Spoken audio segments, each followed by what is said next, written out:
Hello, this is Brad Fain, and I'm here today on Living a Good Life.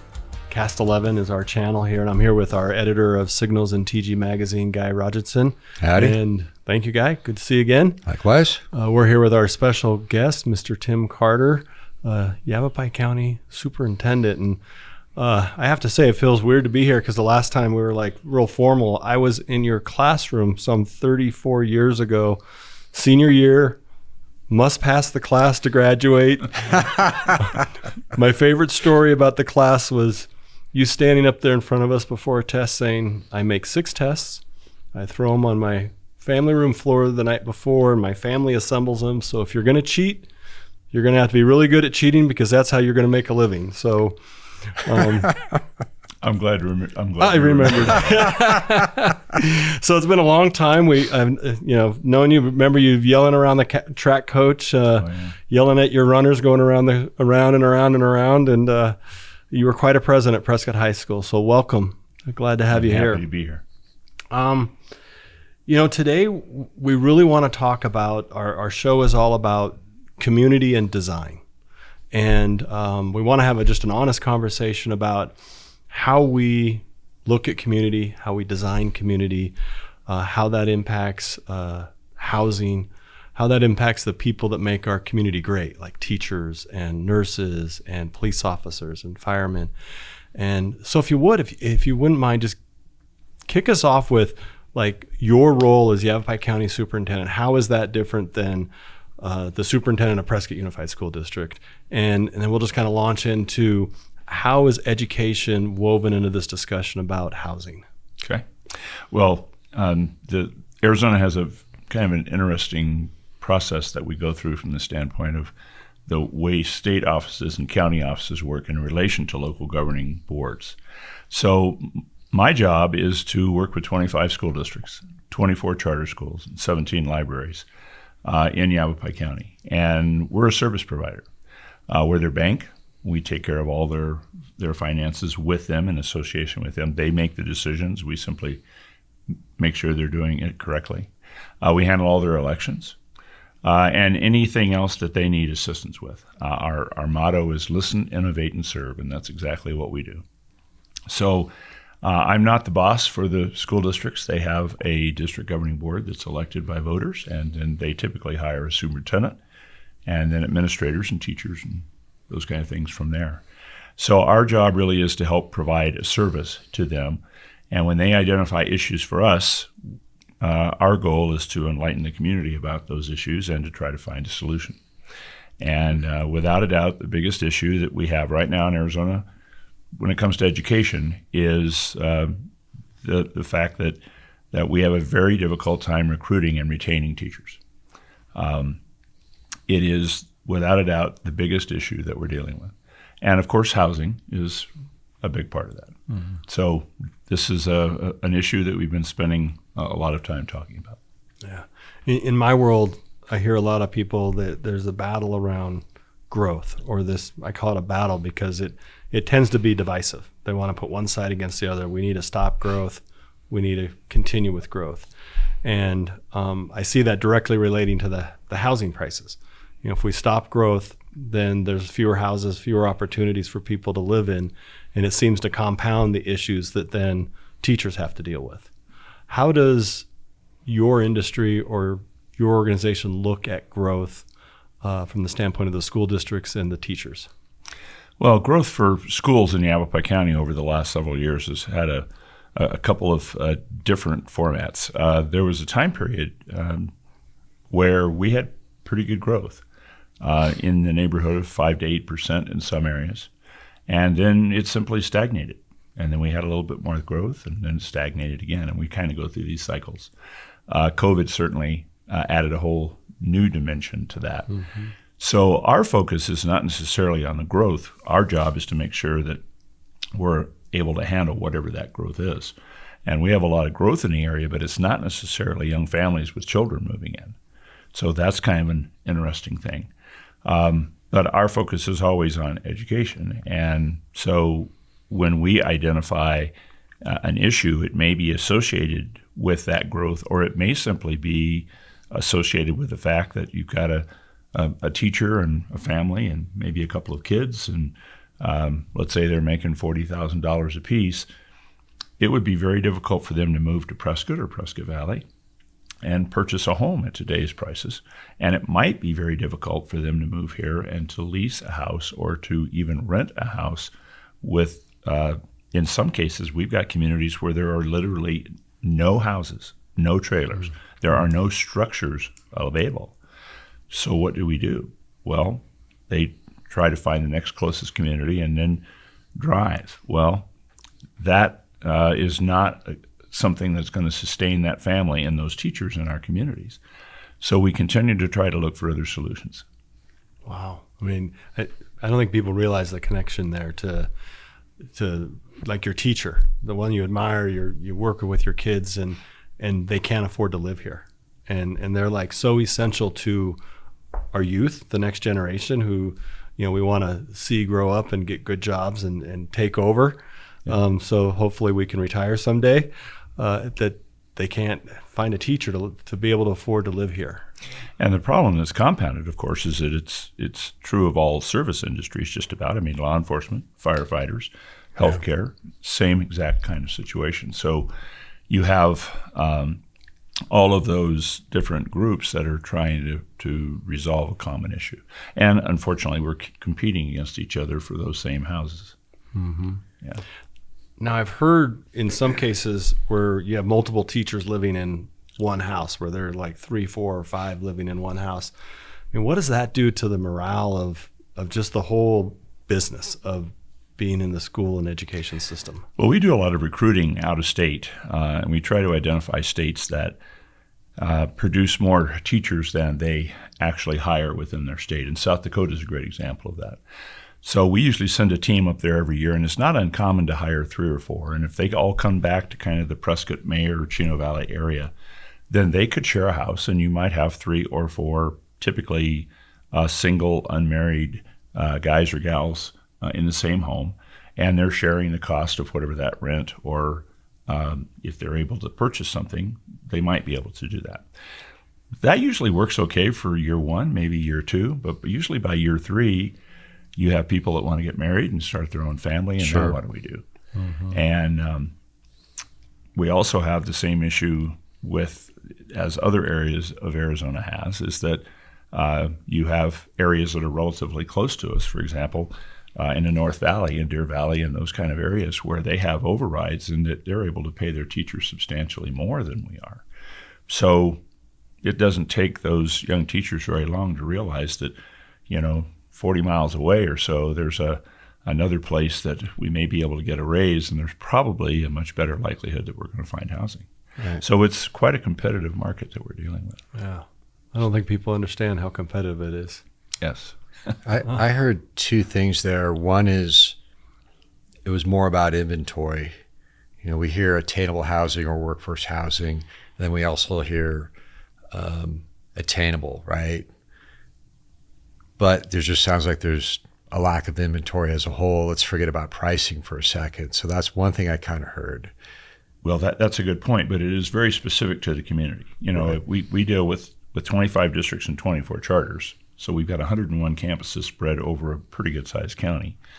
And every one of those communities is a little different. So I can show you some communities in Yavapai County where there's not a single house, not one on the market to buy. Wow. Or to rent. So that point is very well taken. In that situation, it's all about the inventory.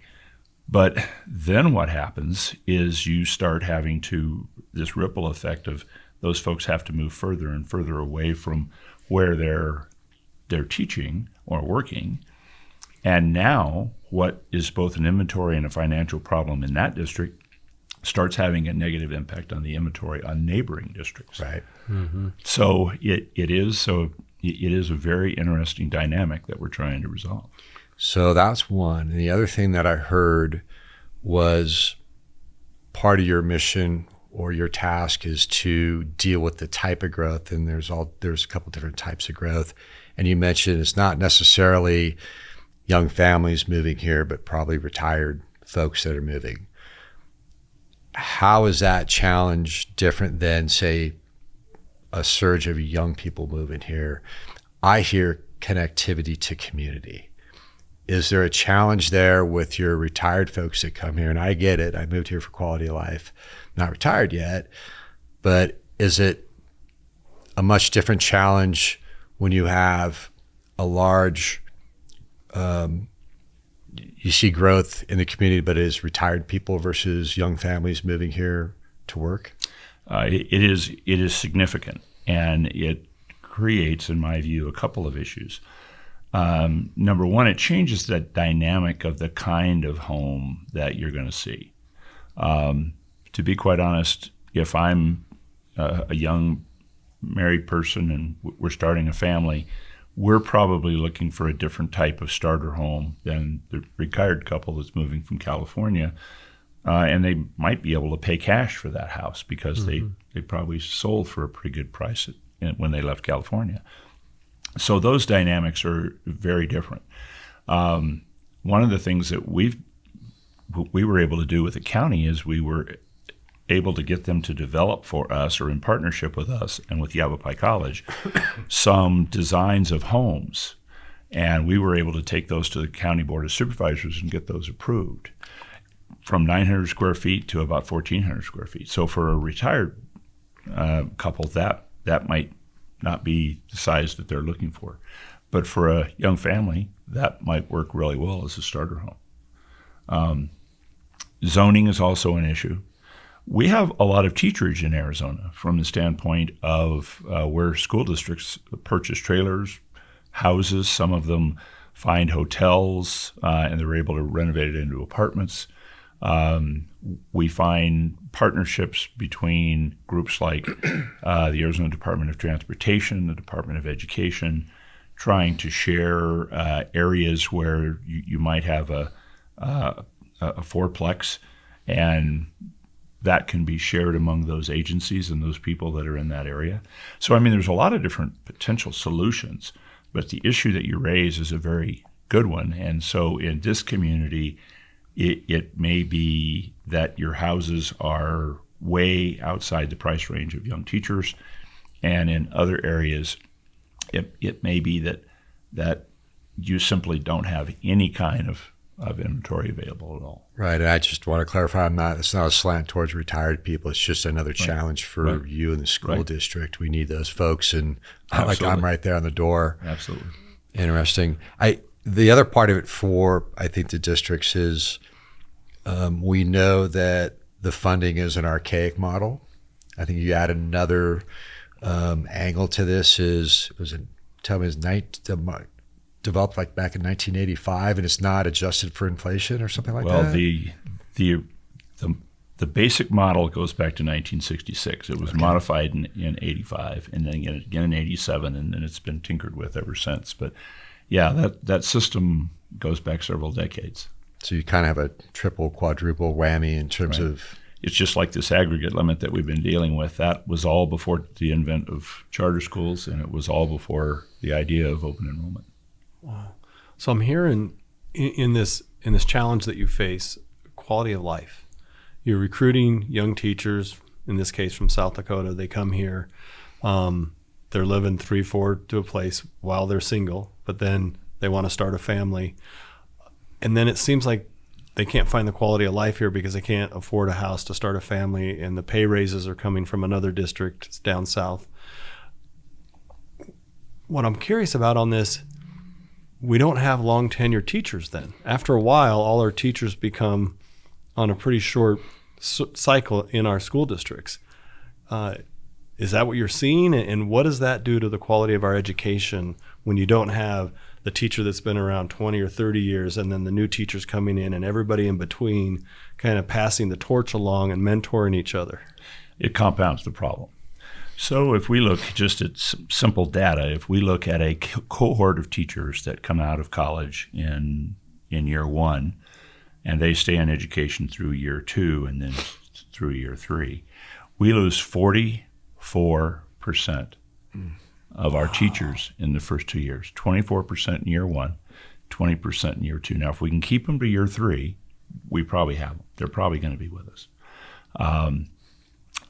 And when you look at the survey data about why that is, lack of housing is an issue, lack of funding, lack of social issues. I mean, again, if I'm a young girl or a young guy, I want to be able to have a social aspect of my life that in many areas of rural Arizona is going to be pretty difficult to do. And so it simply compounds all of those issues, and we have to try to deal with those one at a time if we can. Wow. And sometimes they bump into each other. Right. And the number one reason they leave in the year one or year two is economic or social? Or can you Actually, that really depends on the district. In some cases, it's financial, but in some cases, it's what they feel is a lack of support. It may be that they're teaching in an area that really was not their major or even their minor. We've got 2,000 vacancies right now in the state of Arizona for certified teachers. We have 48 in Yavapai County alone. Here we are the first week of March. We've got 48 certificated teaching positions for which we never had a single applicant. And so what happens there? Well, we have to cancel those classes. So now we have to double up those kids. So now our student-teacher ratio went from maybe 1 to 20 to 1 to 40 or 1 to 35. Well, that's not good for anybody. It's not good for the teachers, not good for the kids, it's not good for instruction. But that's the only choice we may have. Or we simply cancel the class, and then what happens with those kids as far as their progression to be on the right graduation schedule and those kind of things. So it is a challenge, and every community is a little bit different in what those causes are. Well, let's pivot a little bit. So I think we got a good flavor that there's challenges, and I'm sure we just barely scratched the surface of the challenges that are out there.